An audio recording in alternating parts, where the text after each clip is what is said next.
उल्लेख। प्रतिध्वनि। स्वास्थ्य सबसे बड़ा उपहार है। संतोष सबसे बड़ा धन है। वफादारी सबसे बड़ा संबंध है। भगवान बुद्ध। यूनान के प्रख्यात दार्शनिक अरस्तु ने कहा था कि मनुष्य एक सामाजिक प्राणी है। व्यक्ति से ही समाज और समाज से ही व्यक्ति का निर्माण होता है। यदि व्यक्ति अपना सुधार करे तो समाज अपने आप सुधर जाएगा। व्यक्ति किस तरह स्वयं का निर्माण कर सकता है, सुधार कर सकता है, इस पाठ को पढ़कर जानते हैं। आज व्यक्ति की ही नहीं बल्कि समाज के पुनर्निर्माण की भी चर्चा है। क्या व्यक्ति का पुनर्निर्माण एकदम उपेक्षा की चीज है? यह सत्य है कि व्यक्ति समाज की उपज है और यदि सारा समाज लूला लंगड़ा रहे तो एक व्यक्ति भी सीधा नहीं खड़ा हो सकता। किंतु फिर समाज भी तो व्यक्तियों का ही समूह है। यदि प्रत्येक व्यक्ति अपने सुधार की ओर ध्यान दे तो पूरे समाज का निर्माण कितना आसान हो जाए। बौद्ध धर्म में सम्यक व्यायाम के 4 अंग कहे गए हैं। इस बात की सावधानी रखना कि अपने में कोई अवगुण न आ जाए। इस बात का प्रयत्न करना कि अपने अवगुण दूर हो जाएं। इस बात की सावधानी रखना कि अपने में सद्गुण चले आएं। इस बात की सावधानी रखना कि अपने सद्गुण चले न जाएं। बाग में यदि अच्छे फल फूल न लगवाए जाएं और जमीन को यूं ही बेकार पड़ी रहने दिया जाए तो उसमें बेकार के झाड़ झंखाड़ उग ही आएंगे। यदि अवगुणों को दूर करने और सद्गुणों को लाने का उपाय निरंतर नहीं किया जाएगा तो अवगुण बने ही रहेंगे और सद्गुण नहीं आएंगे। इसलिए यदि इस चतुर्मुखी कार्यक्रम को घटाकर इसके केवल 2 अंगों, अवगुणों को दूर करना और सद्गुणों को अपनाना, को स्वीकार कर लिया जाए तो भी मैं समझता हूँ भगवान बुद्ध का उद्देश्य पूरा हो सकता है। अवगुणों को दूर करना और सद्गुणों को अपनाना, ये दोनों भी क्या अर्थ की दृष्टि से एक नहीं है? इसका उत्तर हाँ और नहीं दोनों में देना होगा। एक आदमी को व्यर्थ बकबक करने की आदत है। यदि वह अपनी आदत को छोड़ता है तो वह अपने व्यर्थ बोलने के अवगुण को छोड़ता है, किंतु साथ ही और अनायास ही वह मितभाषी होने के सद्गुण को अपनाता चला जाता है। यह तो हुआ हाँ पक्ष का उत्तर। किंतु एक दूसरे आदमी को सिगरेट पीने का अभ्यास है। वह सिगरेट पीना छोड़ता है और उसकी बजाय दूध से प्रेम करना सीखता है। तो सिगरेट पीना छोड़ना एक अवगुण को छोड़ना है और दूध से प्रेम जोड़ना एक सद्गुण को अपनाना है। अवगुण को दूर करने और सद्गुण को अपनाने के प्रयत्न में मैं समझता हूँ कि अवगुणों को दूर करने के प्रयत्नों की अपेक्षा सद्गुणों को अपनाने का ही महत्व अधिक है। किसी कमरे में गंदी हवा और स्वच्छ वायु एक साथ रह ही नहीं सकती। कमरे में हवा रहे ही नहीं, यह तो हो ही नहीं सकता। गंदी हवा को निकालने का सबसे अच्छा उपाय एक ही है, सभी दरवाजे और खिड़कियां खोलकर स्वच्छ वायु को अंदर आने देना। ऐसी बातें पढ़ सुनकर हर आदमी वह बात कहता सुनाई देता है जो किसी समय बेचारे दुर्योधन के मुंह से निकली थी। धर्म जानता हूँ, उसमें प्रवृत्ति नहीं। अधर्म जानता हूँ, उसमें निवृत्ति नहीं।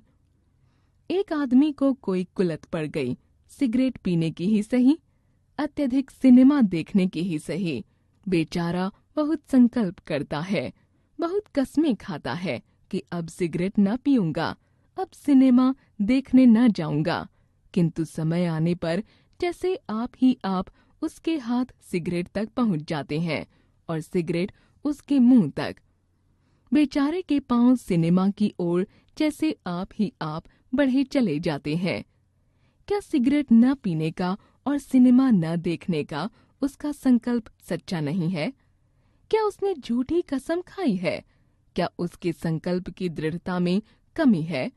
नहीं, उसका संकल्प तो उतना ही दृढ़ है जितना किसी का हो सकता है। तब उसे बार बार असफलता क्यों मिलती है? इस असफलता का कारण और सफलता का रहस्य कदाचित इस एक ही उदाहरण से समझ में आ जाएगा। जमीन पर एक 6 इंच चौड़ा और 1 फुट लंबा लकड़ी का तख्ता रखा है। यदि आपसे उस पर चलने के लिए कहा जाए तो आप चल सकेंगे? क्यों नहीं, बड़ी आसानी से। अब इसी तख्ते के एक सिरे को किसी मकान की छत पर रख दिया जाए और शेष तख्ते को यूं ही आकाश में आगे बढ़ा दिया जाए और तब आपसे इसी तख्ते पर चलने के लिए कहा जाए, तो क्या आप तब भी उस पर चल सकेंगे? नहीं। कोई पूछे क्यों? आप इसके अनेक कारण बताएंगे। सच्चा कारण एक ही है, आप नहीं चल सकते, क्योंकि आप समझते हैं आप नहीं चल सकते। यदि आप विश्वास कर लें कि आप चल सकते हैं और उसी लकड़ी के तख्ते को थोड़ा थोड़ा जमीन से ऊपर उठाते हुए उसी पर चलने का अभ्यास करें, तो आप उस पर बड़े आराम से चल सकेंगे। पाठ 6, व्यक्ति का पुनर्निर्माण। लेख लेते हैं। वे विश्वास करते हैं कि वे चल सकते हैं, तदनुसार अभ्यास करते हैं और वे चल ही लेते हैं। यदि आप किसी अवगुण को दूर करना चाहते हैं तो उससे दूर रहने के दृढ़ संकल्प करना छोड़िए, क्योंकि जब आप उससे दूर दूर रहने की कस्में खाते हैं तब भी आप उसी का चिंतन करते हैं। चोरी न करने का संकल्प भी चोरी का ही संकल्प है, पक्ष में न सही विपक्ष में ही सही है। तो चोरी के ही बारे में, चोरी न करने की इच्छा रखने वाले को चोरी के संबंध में कोई संकल्प विकल्प नहीं करना चाहिए। हम यदि अपने संकल्प विकल्पों द्वारा अपने अवगुणों को बलवान न बनाएं, तो हमारे अवगुण अपनी मौत आप मर जाएंगे। आपकी प्रकृति चंचल है। आप अपने गंभीर स्वभाव की भावना करें। यथावकाश अपने मन में गंभीर स्वरूप का चित्र देखें। अचिरकाल में ही आपकी प्रकृति बदल जाएगी। यदि आपकी प्रकृति अस्वस्थ है तो आप अपने ही स्वस्थ स्वरूप की भावना करें और यथावकाश अपने मन में अपने स्वस्थ स्वरूप का चित्र देखें। अचिरकाल में ही प्रकृति बदल जाएगी। शायद आपको गंभीरता, अस्वस्थता, शांति की उतनी आवश्यकता ही नहीं जितनी दूसरी लौकिक चीजों की है। उन चीजों की प्राप्ति में यह नियम निश्चयात्मक रूप से सहायक होगा, किंतु निर्णायक नहीं। संसार में प्रत्येक कार्य अनेक कारणों से होता है। यदि दूसरे कारण एकदम प्रतिकूल हों तो अकेली भावना क्या करेगी?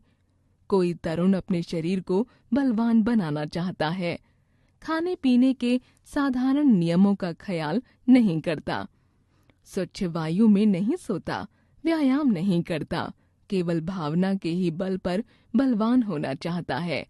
यह असंभव है। भावना अपना काम करती है, किंतु अकेली भावना खाने पीने, स्वच्छ वायु और व्यायाम सभी की जगह नहीं ले सकती। जो बलवान बनने की सच्ची भावना करेगा, वह अपने खाने पीने, स्वच्छ वायु और व्यायाम की चिंता भी करेगा। इन अर्थों में भावना को स्वार्थ और साधिकार कहा जा सकता है। सभी भावनाओं में श्रेष्ठ भावना एक ही है, जिसे जैन, बौद्ध, हिंदू सभी ने अपने अपने धर्म ग्रंथों में स्थान दिया है। सभी के प्रति मैत्री, गुणियों के प्रति श्रद्धा, दुखियों के प्रति दया, दुष्टों के प्रति उपेक्षा।